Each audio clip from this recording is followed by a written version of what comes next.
Hey guys, welcome to my channel. This is Shirani. Today I'm going to show you how I make my silken tofu smoothie.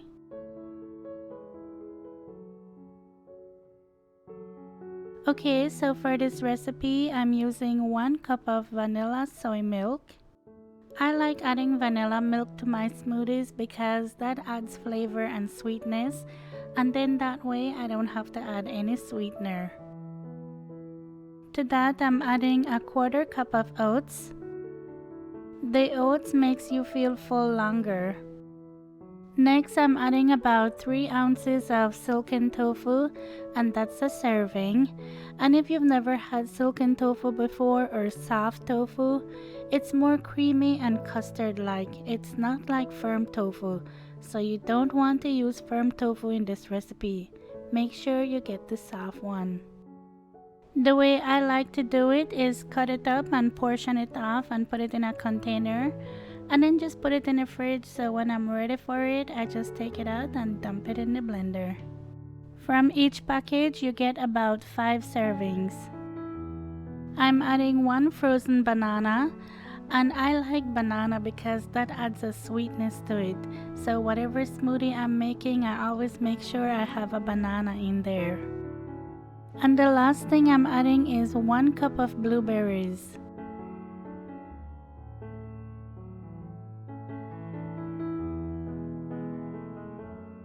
I'm going to pulse it and then blend it, and you just want to blend it until it's smooth. If you're wondering what the tofu tastes like, I would say it tastes like nothing.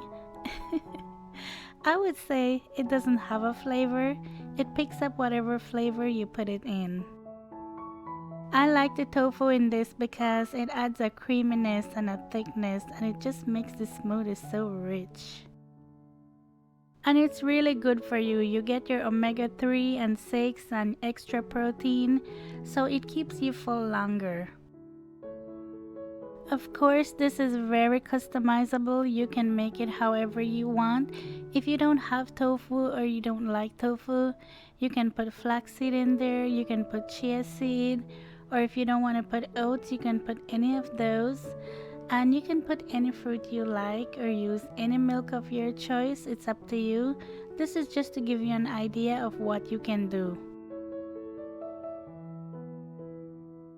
Before I leave, I want to show you an easy way on how I clean my blender. So after I pour my smoothie out, I fill the blender halfway with water and add a couple drops of dish soap in there and then pulse it. You're going to pulse this until you see your blender is clean, and then you pour out the water, add some more in there to rinse it out, and your blender is clean. No lot of work. I don't think no one likes to clean their blender, especially if all the stuff is hard in there. Oh, that's the worst.